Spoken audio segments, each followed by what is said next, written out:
नमस्कार विद्यार्थियों। आज हम पढ़ रहे हैं कारक प्रकरण और कारक प्रकरण में पढ़ रहे हैं पंचमी विभक्ति। अब देखिए, पंचमी विभक्ति है अपादान कारक है। इसमें देखिए एक सूत्र है जनि कर्तुः प्रकृतिः। जनि कर्तुः प्रकृतिः अर्थात जनि के कर्ता एक धातु होती है जनि। तो जनि जनि यानी जंग जो धातु होती है पैदा होने अर्थ में होती है। तो जनि का जो कर्ता है अर्थात जन धातु का जो कर्ता है कि जनि धातु के कर्ता की जो प्रकृति है। आप प्रकृति शब्द से तात्पर्य होता है प्रकृति और विकृति, दो शब्द होते हैं। देखिए, एक तो होता है प्रकृति और एक होता है विकृति। तो प्रकृति और विकृति, तो प्रकृति तो होती है कारण और विकृति होती है कार्य। प्रकृति क्या होती है?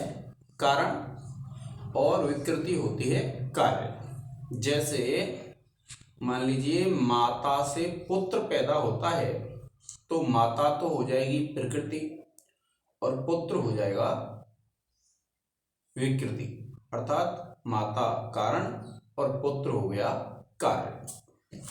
अब फिर देखिए कि जो प्रकृति है, जैसे अब प्रकृति जो है अर्थात जो जायमान पदार्थ है, जो उत्पन्न करने वाला पदार्थ है, उसमें उसका जो हेतुभूत कारक है यानी उसका जो कारक हुआ वह कौन सा होगा? वह आपका कारक होगा अपादान कारक। कौन सा कारक होगा विद्यार्थियों? अपादान कारक। जैसे आप लिखेंगे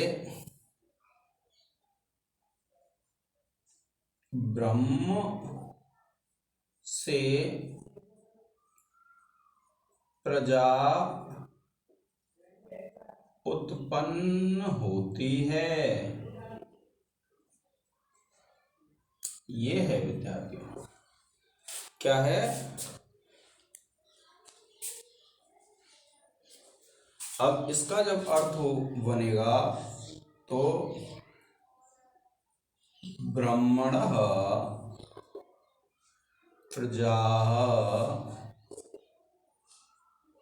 प्रजायन्ते। यह है विद्यार्थियों कि ब्रह्मणः प्रजा प्रजायन्ते, ब्रह्म से प्रजा उत्पन्न होती हैं। तो देखिए उत्पन्न कहाँ से हो रही है? ब्रह्म से हो रही है। ब्रह्म से हो रही है तो जो ब्रह्म है उस ब्रह्म की क्या हो जाएगी विद्यार्थियों? अपादान संज्ञा हो जाएगी। अर्थात जो कारक है ब्रह्म, वह कौन सा कारक है? अपादान कारक है। तो इसकी क्या हो गई? अपादान संज्ञा हो गई। और अपादान पंचमी से क्या हो जाएगा? इसमें पंचमी विभक्ति का प्रयोग। जब आप स्पष्टीकरण लिखेंगे तो आप लिखेंगे इस उदाहरण में ब्रह्म जायमान पदार्थ है, इसलिए प्रकृत सूत्र से इसकी अपादान संज्ञा होकर अपादाने पंचमी से इसमें पंचमी विभक्ति का प्रयोग होता है। देखिए आप क्या लिखेंगे? स्पष्टीकरण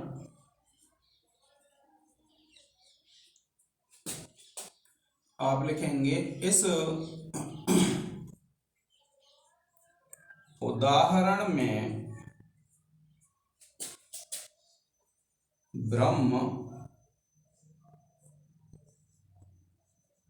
प्रकृति होने से, इस उदाहरण में ब्रह्म प्रकृति होने से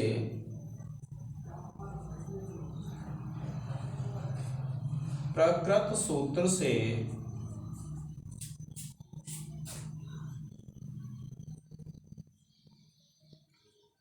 ब्रह्म की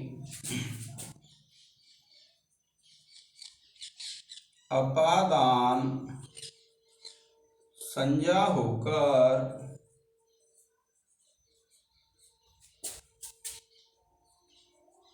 अपादाने पंचमी से पंचमी लगती है। कौन सी लग जाएगी विद्यार्थियों? जो अपादाने पंचमी सूत्र है, उस अपादाने पंचमी सूत्र से इसमें पंचमी विभक्ति का प्रयोग हो जाएगा। और भी देखिए, दूसरा प्रयोग है, आप और उदाहरण लिख सकते हैं। प्रजापतेः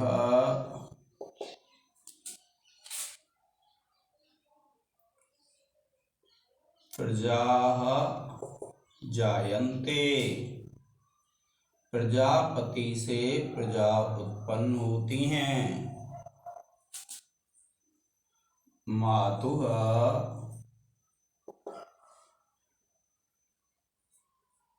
पुत्रः जायते।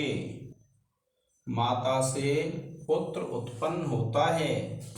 एक और उदाहरण लिख सकते हैं हम। बीजेभ्यः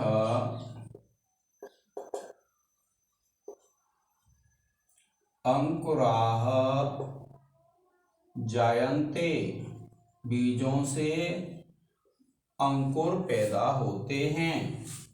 तो इस प्रकार से विद्यार्थियों, जो जनि धातु है, उस जनि धातु का यानी जन धातु जो होती है वो किस में आती है? पैदा होने अर्थ में आती है। तो जनि धातु का जो कर्ता होता है, उस कर्ता का जो कारण है, अर्थात वह कर्ता जहां से भी उत्पन्न हुआ है, उसकी अपादान संज्ञा हो जाती है। और अपादाने पंचमी सूत्र से उसमें पंचमी विभक्ति का प्रयोग हो जाता है। देखिए, जैसे यहाँ ब्रह्म, जो ब्रह्मण में पंचमी विभक्ति आई है, वो किस कारण से? क्योंकि जो प्रजा है वह कहाँ से पैदा हो रही है? ब्रह्म से हो रही है।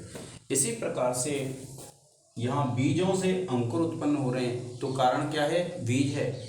इसी प्रकार से माता से पुत्र पैदा हो रहा है, तो जो पुत्र है उसका जो उत्पत्ति का हेतु है वो कौन है? माता है। इसलिए माता की अपादान संज्ञा होकर के उसमें पंचमी विभक्ति का प्रयोग हो जाता है। तो इस प्रकार से विद्यार्थियों, आज हमने जो सूत्र पढ़ा है वह कौन सा पढ़ा है? जनि कर्तुः प्रकृतिः। अर्थात जो जन धातु होती है, जन का अर्थ होता है पैदा होना, तो जो जन धातु होती है और उसका जो कारण है, अर्थात जो कर्ता जहाँ से पैदा हो रहा है, कर्ता जहाँ से भी पैदा हो रहा है, उस कारण की, उस प्रकृति की अपादान संज्ञा हो जाएगी। किस सूत्र से? इस सूत्र से, जनि कर्तुः प्रकृति से। और जब अपादान संज्ञा हो जाएगी तो अपादाने पंचमी सूत्र से उसमें पंचमी विभक्ति का प्रयोग हो जाएगा। तो आज के इस लेक्चर में विद्यार्थियों इतना ही। जय हिंद, जय भारत।